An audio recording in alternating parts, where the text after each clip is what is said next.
Hola, este es el vídeo correspondiente al tema 10 y aquí lo que vamos a empezar a estudiar es el segundo modelo de organismo utilizado en la restricción calórica.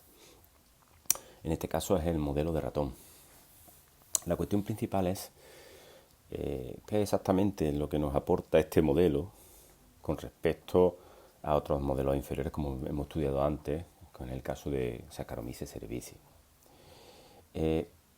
Obviamente, además de Saccharomyces cerevisiae, que sería el primer modelo que hemos estudiado, hay otros modelos inferiores, invertebrados, que ya no son unicelulares, son pluricelulares, como es el caso del gusano, Caenorhabditis elegans, o también es el caso de Drosophila melanogaster, la mosca del vinagre de la fruta.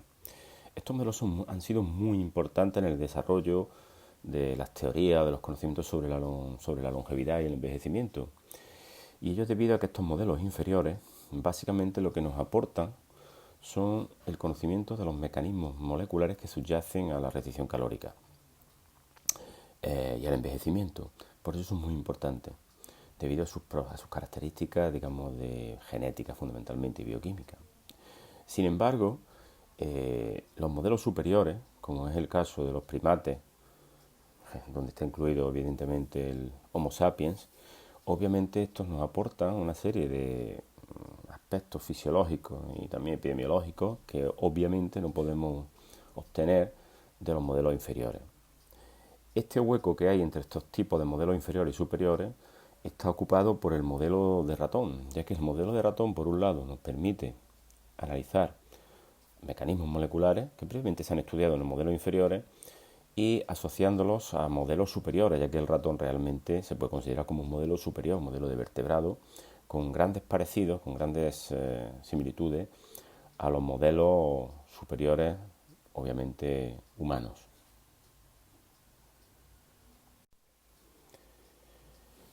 Y la cuestión es, pero realmente podemos decir que el modelo de ratón es un modelo parecido, que se puede asimilar a la especie humana. Pues realmente sí, porque realmente el modelo de ratón y la especie humana son muy parecidos. Se caracterizan porque tienen una filogenia cercana, evidentemente no extremadamente cercana, pero sí lo suficiente. Además, tienen una anatomía muy parecida, no tan buena como la que tienen los otros primates no humanos, o en el caso, por ejemplo, del modelo del cerdo, que se parece también mucho en cuanto a su anatomía, pero sí lo suficientemente importante como para poder ser utilizado. Después también tiene unos órganos muy parecidos en cuanto, evidentemente, a su forma, no a su tamaño, pero sí en cuanto a su forma, y además tienen una genética muy parecida a la humana. Además, los ratones tienen, el modelo de ratón tiene una serie de ventajas adicionales. Una de ellas es que tienen una vida máxima muy corta en comparación con un ser humano, es decir, se trata de una vida de unos 2 o 3 años, 2, 3, 4 años como máximo, frente a, en nuestro caso, 80 años de vida media, de esperanza de vida. También muchísimo más corta que otros modelos superiores, como es el caso de algunos primates, que pueden ser unos 25 o 30 años.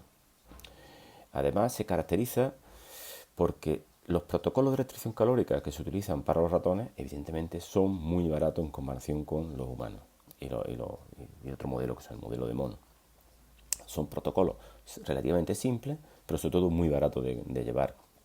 Y evidentemente también tienen un bajo coste de mantenimiento. Evidentemente un bajo coste de mantenimiento que es alto, pero es mucho más bajo que el que se puede aplicar en el caso, por ejemplo, de los primates no humanos, como por ejemplo el mono Macacus rhesus, por ejemplo. Entonces tiene una serie de ventajas desde el punto de vista operativo, de logístico, que le hacen muy interesante.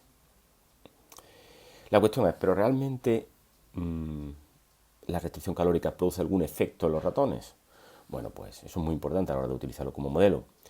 Lo primero que podemos decir es que efectivamente la restricción calórica alarga la esperanza de vida del modelo de ratón. Es decir, lo incrementa de forma evidente y significativa, pero además lo hace desde una forma proporcional.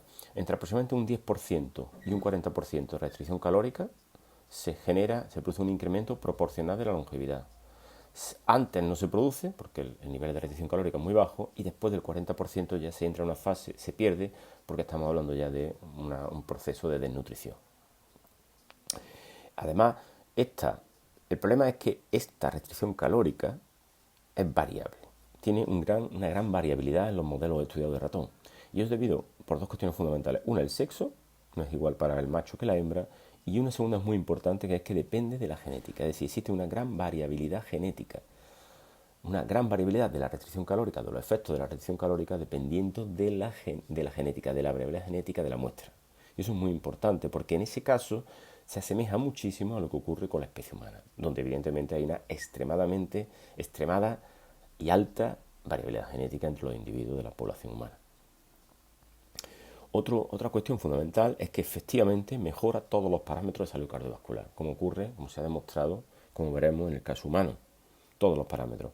Aunque el ratón no tiene la típica enfermedad cardiovascular, el CVD, la enfermedad cardiovascular, sin embargo, los parámetros asociados sí los mejora.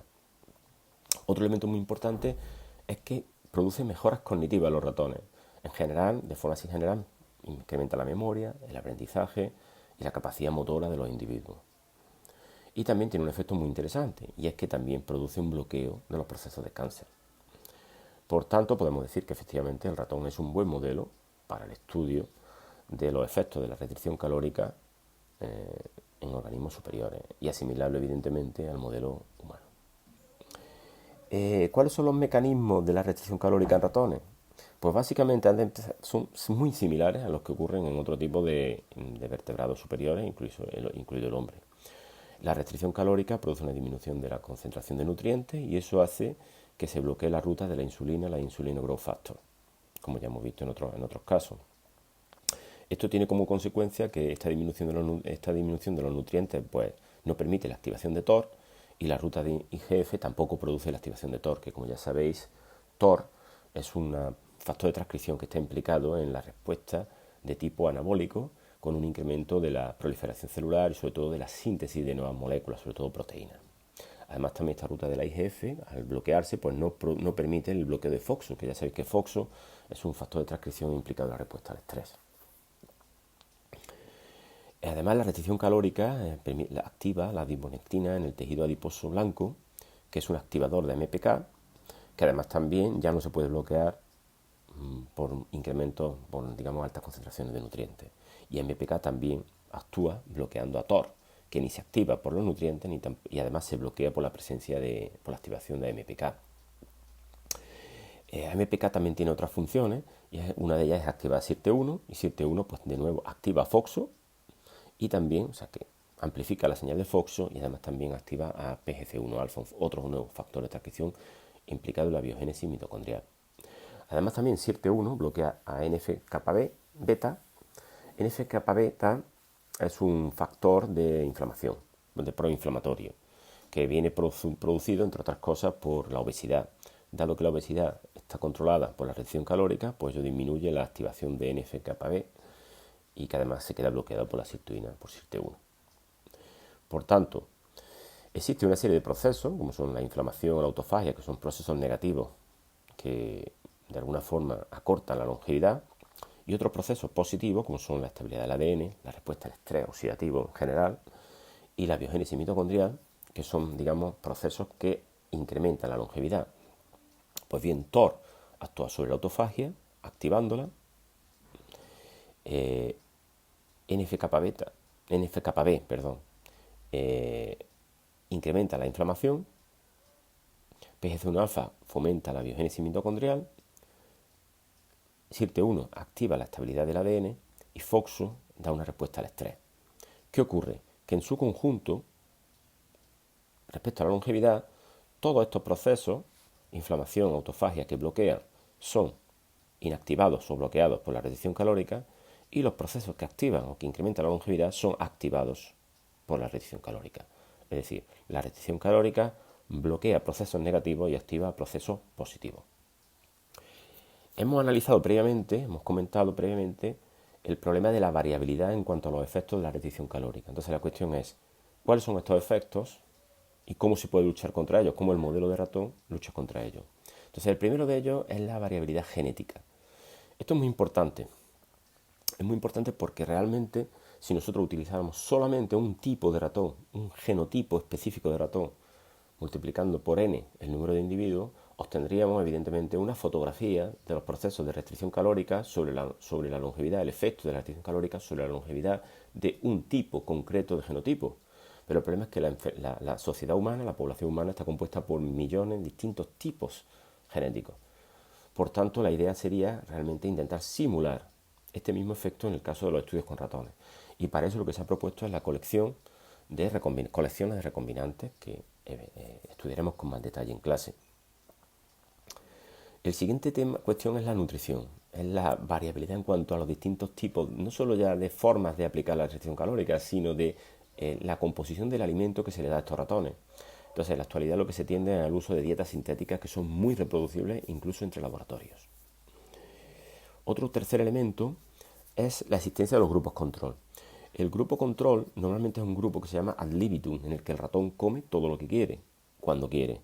Sin embargo, en la actualidad se está tendiendo a introducir otro grupo que tiene un 10% de restricción calórica, y como sabéis es el mínimo es el mínimo de restricción calórica que produce un efecto, de forma que se sepa realmente que realmente sea un control mucho más efectivo. De todas formas, el grupo control es una cuestión que está ahora mismo en controversia porque se piensa que realmente la situación actual de la población humana realmente es al libitum, ya que una población donde hay una gran cantidad de obesidad, realmente los efectos de la restricción calórica serían mucho más potentes. Y una tercera cuestión es cuándo se inicia el proceso de restricción calórica, ya que hay tres opciones que estudiaremos con más detalle: temprana, adulta o tardía, de inicio de la restricción calórica. Y lo que se ha comprobado es que existe, primero, cuando se inicia temprano, hay un efecto sobre la longevidad muy evidente, pero no sobre la salud. Y cuando se inicia muy tardía, hay un efecto muy importante sobre la salud, pero no sobre la longevidad. Esto lo veremos con más detalle en la clase.